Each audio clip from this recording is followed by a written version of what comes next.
Good afternoon. We are here for the P3 Lunch and Learn. It's the time where we give you an update on what's going on with Poetry for Personal Power. And I'm so glad to have our guest on with us this week. She is the executive director for Alive and Thrive. Her name is Chandra Green, LMFT. I want to make sure we put, her letters on for her.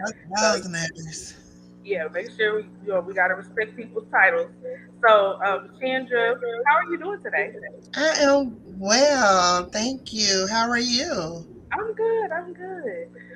We are. Good. This is what the third week of May, so we are going right into. We're going to talk about a little bit about what we have going on right now. Um, Light of Joy and Poetry for Personal Power, of course. But we're going to start into this interview because I know you're a busy lady. You got stuff to do. So, give a little bit about your background and what does LMFT mean? So let me start with the background. Born and raised Wyandotte County, Kansas City, Kansas. So I'm a true dot in and out. I've always worked in Wyandotte County as far as with social services from like DCF to domestic violence shelters and to youth programs. And so now, like you said, at Alive and Thrive as the director there, where we focus on trauma education in the community and creating projects in the community that are led by the community that promote resilience. So it's a really cool way of getting the community to participate in their own healing, restoring hope. And, people who say, I don't know what to do. I want to do something, but I'm not quite sure how to do it or whatever. That's where you come.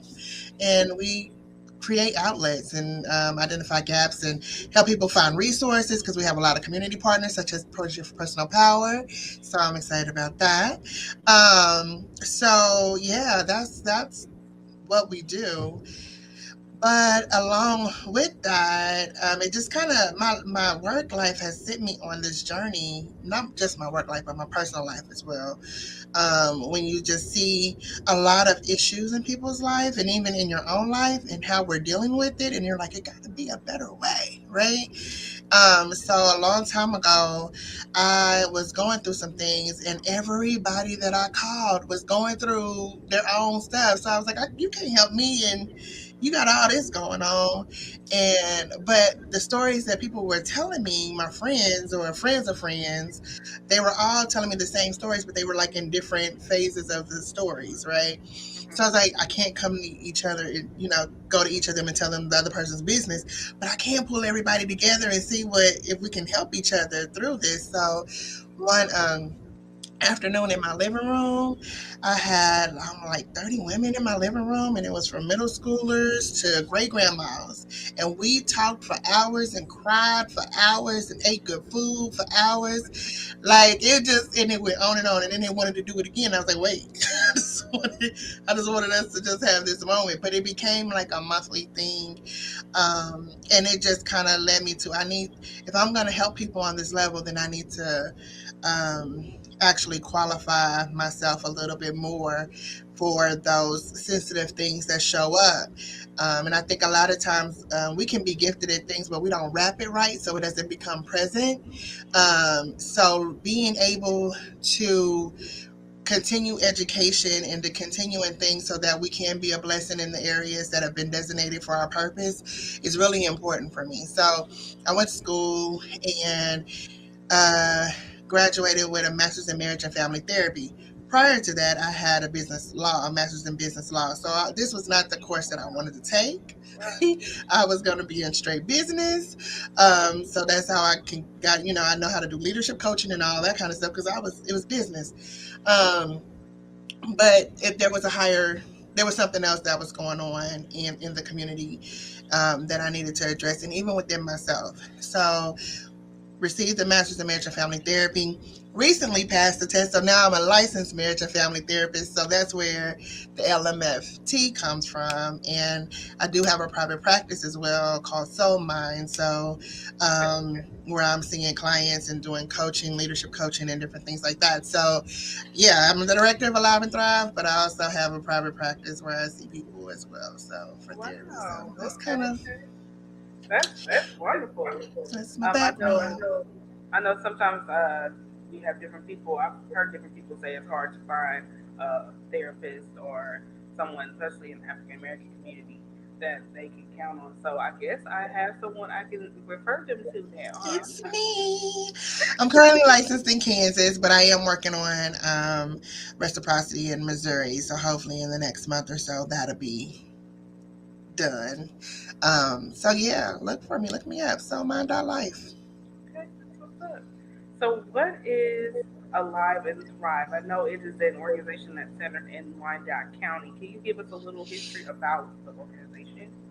So about 2017, there was a group of leaders who got together in Wyandotte County to kind of just address what was contributing to the health disparities in Wyandotte County. If you know anything about this area, we are one of the communities that economically, health wise, that we just suffer in a lot of different areas. So, and we are one of the we are the most struggling county in Kansas. So, yeah, so trying to figure out what is contributing to that, why that is, other than the obvious systemic things that they didn't that's a whole nother conversation that you don't want me on. We don't have no time for that. But what can we do? What can we address? And out of that stemmed trauma, basically, and the contributing factors of trauma, and with a major focus on ACEs, so adverse childhood experiences, right?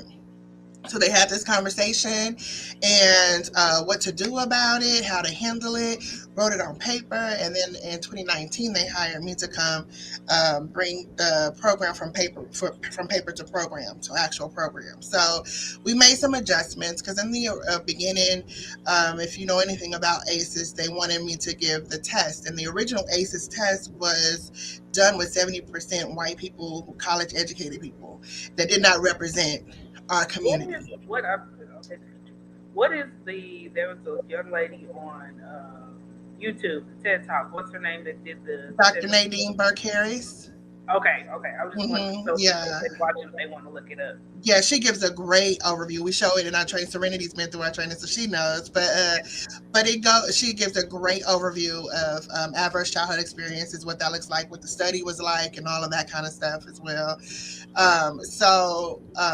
But then the Philadelphia study came out, and that included issues that deal with racism and even if being adopted and what that looks like, foster care, being in the system, being in actually being part of violence, not just witnessing it or hearing it or different things like that. But it just brought in so many different things that encompassed other races that took into consideration the things we actually are going through, right? Right.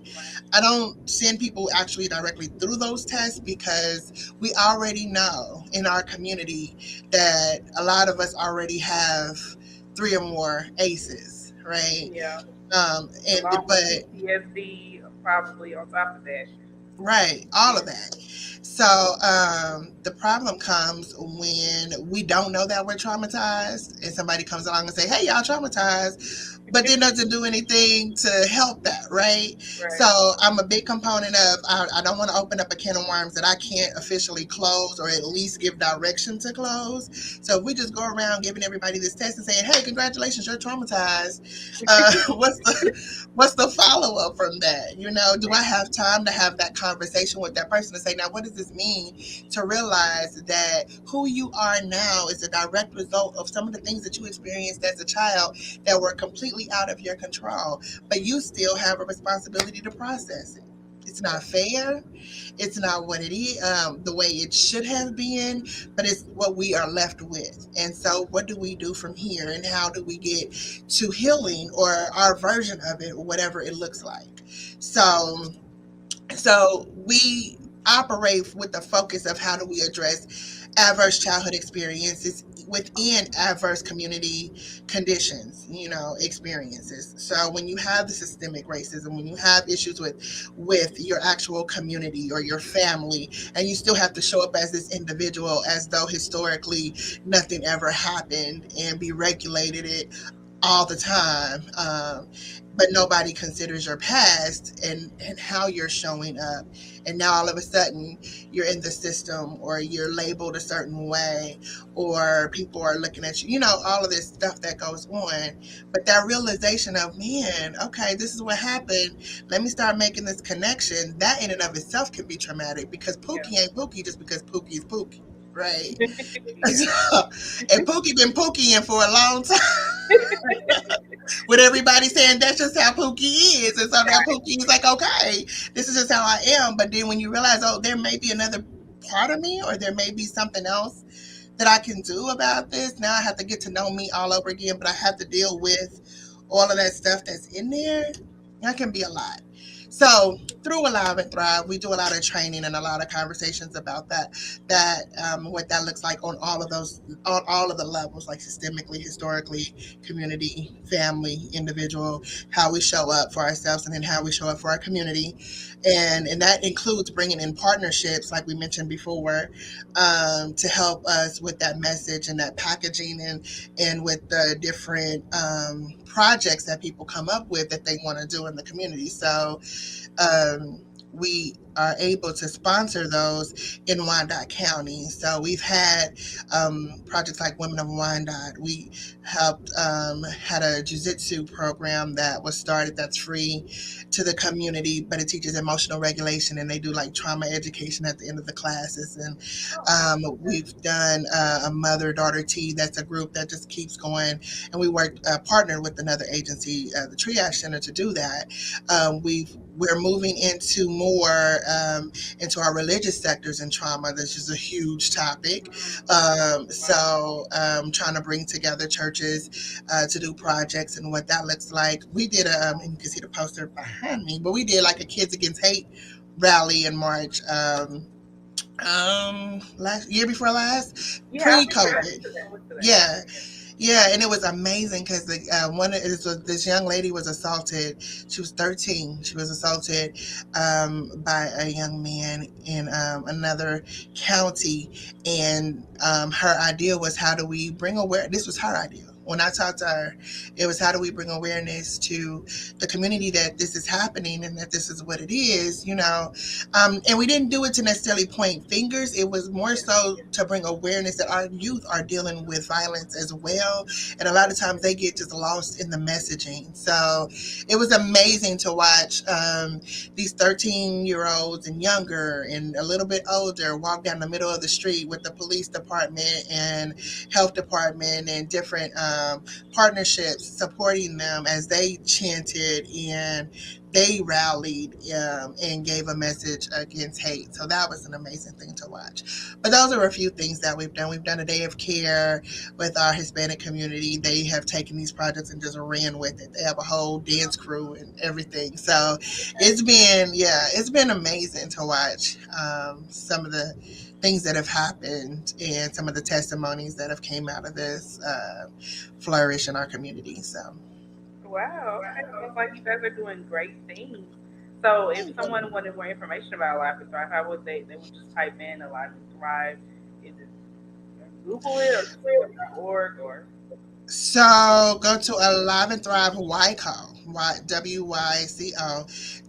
If you don't put in the Wyco, and you just put in Alive and Thrive, you're gonna get a breastfeeding agency in Africa. I don't breastfeed and I don't live in Africa, so that's gonna be way, you're not gonna find me that way. So make sure you put in Alive and Thrive Wyco.org, and then you can find out how to contact us, sign up for our newsletter, all kind of things through that. So Okay, great. So, Right of Joy Conference. So last year you were involved in the Right of Joy Conference, and you had a workshop in that conference. Can you tell us a little bit about that workshop that you did in the conference? that's it. But let me say this, that Writer Joy Conference, y'all did that. That was great. It was an amazing experience. My staff was able to attend. I was able to, it was great. It was a great experience. It was a great networking experience. Some amazing people, some amazing poets, artists. It just showed up. And I just, hopefully y'all got the message, and the community is really going to come out and participate and support this event this year. It's an amazing event, but a lot of work that goes into it. I had the opportunity, the privilege to present on traumatized Black leadership. um, in the last Rite of Joy conference. And we did not have enough time to complete everything. We had a good group, great workshop. We talked about generational trauma and how that plays a part in our leadership.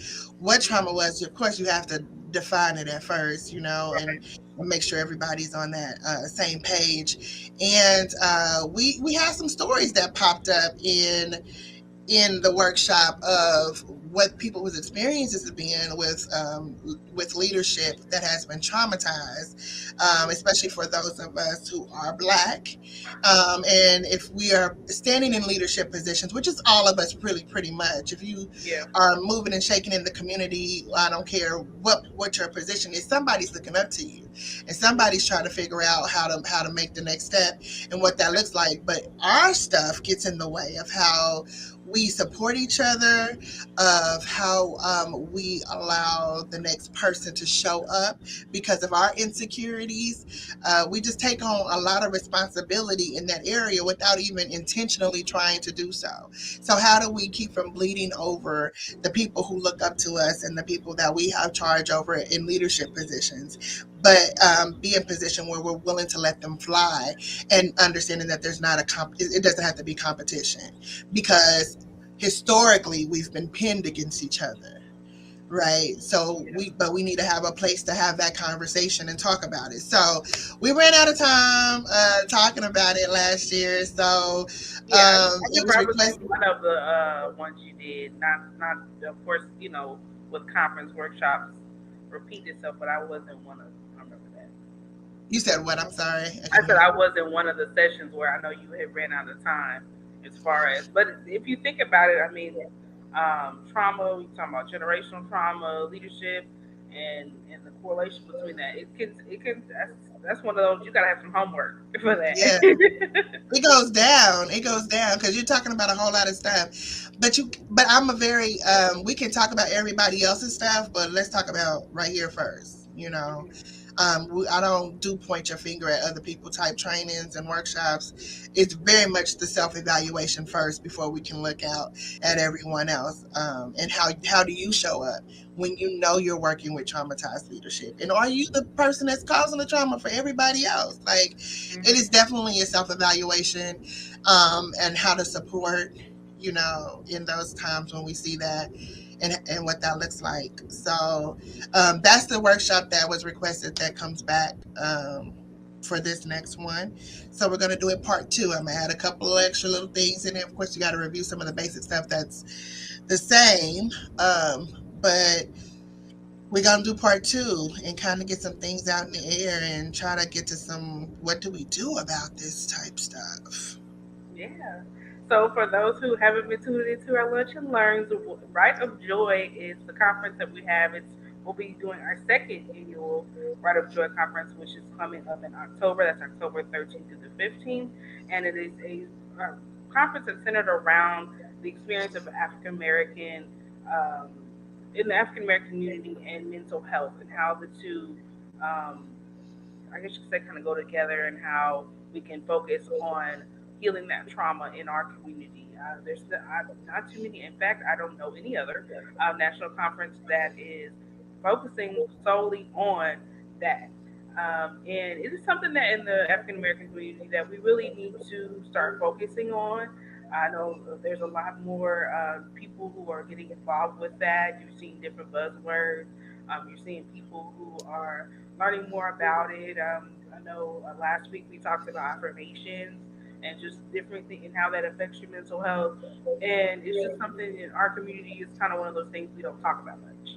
And now we're trying to focus on bringing the conversation forward. And the only way, like you were saying, to heal is to talk and start with yourself first. And that's what we're trying to do with the Right of Joy conference. So, what are some things that you would say, like, why would you suggest the conference to somebody else, Jensen?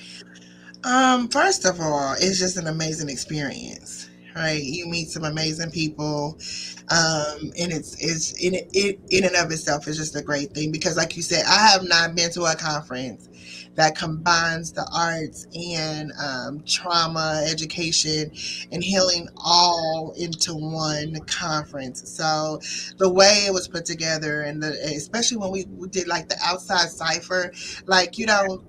That was so dope. That was so dope. But you don't necessarily get that experience anywhere else from the drummers that opened up the conference and the ceremonies that happened as far as honoring our ancestors. It was highly focused on our culture, but also it was this is some what you do about it, right?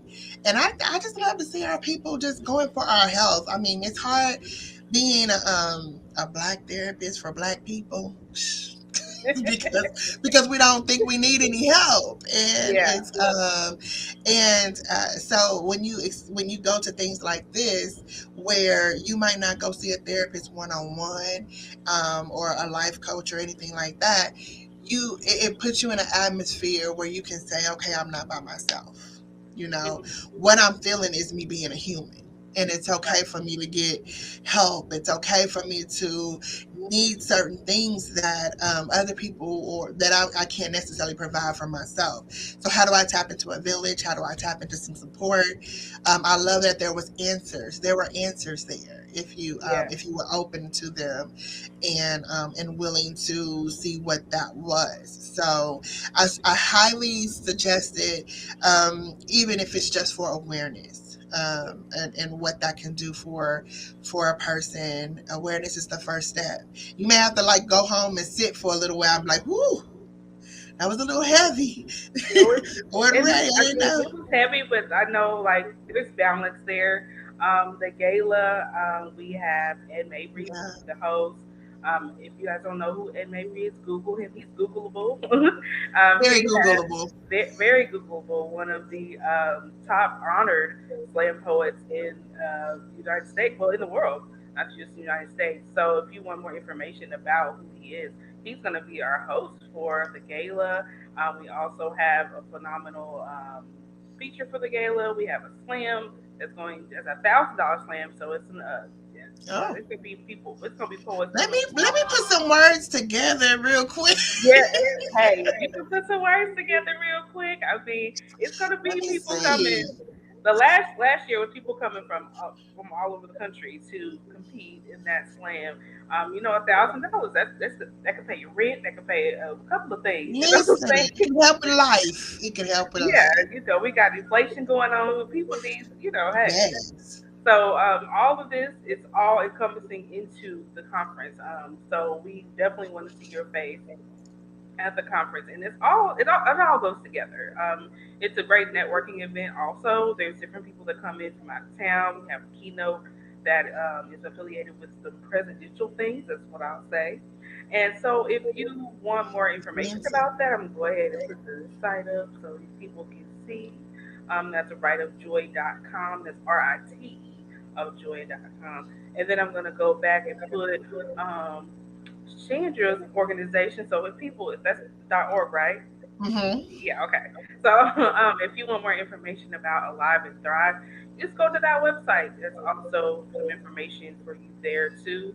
And they are doing some great things. I've been through the training, the trauma training, and it was a lot. But I will say that I learned a lot.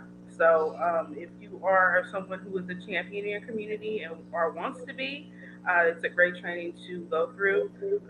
If you are interested in working with YCO, in that area, it is a great thing for you to get involved in. So go to their website and make sure you check that out. And then I'm going to do some updates. So um, here with Poetry for Personal Power, we have our rap training coming up May 25th and the 26th, and that will be an in-person training. If you want more information about that, you can go to you can email us. That's info at poetryforpersonalpower.org. And rap, as I probably drilled it to you guys live if you've been watching this every week, it stands for Wellness Recovery Action Plan, and it is a program that was created by Mary Ellen Copeland, PhD. And it is a program that is centered around If you are in crisis from either mental health or trying to move into recovery, it's a great program. It's something that you can use on yourself as well as others, and we highly recommend it to anyone who works in the mental health, recovery, any of those fields. Definitely recommend it for you to have under your belt. Right now, we're doing free for Kansas residents, and we also are doing free for Colorado. The Kansas residents ones we also list. So if you have not got into it, that's why I'm saying get involved now. And then Colorado, we've moved into a project where we're working with some people out there. This is also online. This one in particular is going to be in person and online, but we usually do the training online. So if you want more information about that, you can get involved with that. Like you could be wherever, but the main things that we're focusing on right now is Kansas and Colorado, and then we have CCAR training. CCAR stands for Connecticut Community Addiction Recovery, and that is May 23rd through the 27th. And to sign up for that, again, you would go to info at poetryforpersonalpower.org. Um, so we're wrapping up time. So I'm trying to think, should I do a poem, Shandy? Do you want me to do a poem? I think you should. I mean, like, it's poetry, right? Yeah, okay. What Well, you do? I will say this might be a little. I'll say the views of this poem is not the reflection of what you These are reflections of You give us a really speaking. PSA Yeah, out I had to put there. the disclaimer in there. Let me take the banner off. Um, yeah, Can I say something before you do that, though? yeah. Just a reminder that May is National Mental Health Month. So I just want to encourage everybody, take a self check, do what you need to do for yourself. Self care, go to sleep a little bit more if you can. Eat something right, take care of yourself. All of that contributes to our mental health. But if you want to just talk to somebody just about your day, please reach out. Please set an appointment, make a step just to care for yourself. Because, especially for those of us who are caring for other people constantly, we don't even realize how burnt out and how we're affecting ourselves with what's called vicarious trauma. So, take a moment, take care of yourself. That's just all I wanted to put out there. No, it's okay. So, what if when people, if they want to get in contact with you, the best way to do that is through the website? Soul Mine, SOULMINE .life is the website You said for Soul Mind. SOULMINE.life is the website, and my phone number, everything is on that website for therapy and life coaching and I'm all trying of to that make kind of sure I good put it stuff. up. I think I did it right. Let's see. Is that it? With an E. Oh, Mine, soul mine. We digging oops. into soulmine.life. We That's gonna all. edit that. SOULMINE .LIFE. Oh, okay. Mm-hmm. Bam, like that. No.com. It's okay. Oh, it's just got life. Mm-hmm. Oh, okay, that's different. Yeah, we got to do things a little different. There Okay, you go. that's why I was thrown off. Okay, because I was like, what? Yeah, that's that. Okay, so I'm gonna go. Like I said, I'll go into this piece. This is a reflection of Serenity Speaks, not poetry for personal power. So we'll make sure we put that there. All right. So it's called "Stay Out of My Box." My womb is not up for discussion. Your legislation can't penetrate its inception. It was given by my creator and used to reproduce at my own rate. How can control my body's fate? The slave ship that crash landed here was already determined to control my race. So why do you continue to control all women's choice? Roe versus Wade, but what if the mother was raped or diagnosed with AIDS? The decision to make is between me and my maker. Your handcuffs to stay locked on your own ballot box. Don't concern yourself with my affairs. The only time a man should control a woman's body is when she's behind a jail cell. In prison is what how to treat my right to choose. Judge Lee or Leslie G be judged. I have to go through and live through the things that I go through. Stay out of my box. Voters box, check box. I won't let you box me into standards that is set by politics, elephants, and donkeys. But the box you check still says government. You think you are freed with all your rhetoric and history, but you are still a zombie. Stay out of my lane. 490 degrees angles perpendicular to your opinion, and I'm open for your discussion. Sorry, but Susan B wasn't enough to make my people free. So when you ask me for my opinion, I vote on the issue faithfully because dogs, quizzes, issues with ID, and political bullies have tried to detain my right to practice what men take for granted annually. My body is not voted upon by someone who doesn't even understand it. I'm a person, not a factory who reproduces livestock. As a libertarian, I liberate my right to use and share my box with whom I want in my discretion. My four walls of fortitude can be eluded from your conclusion and conversation unless you're inside the vicinity and know when I'm tasting, leave the control to me, not the nation. So take your mouth off my 490-degree angles and close your 360. And that is my poem called My Box. That poem is old, y'all, but I had to pull it out. So that is Yeah, my back. exactly. Thank you, Chandra, for coming on this week. I appreciate you. I know you got Thank to run. And you. thanks everyone for tuning in. And if you want more information, of course, or if you have a question for me, you can email me, and that's my email address. Everybody have a great day. I'm Serenity, reminding you to spit your piece. Thank you. Bye.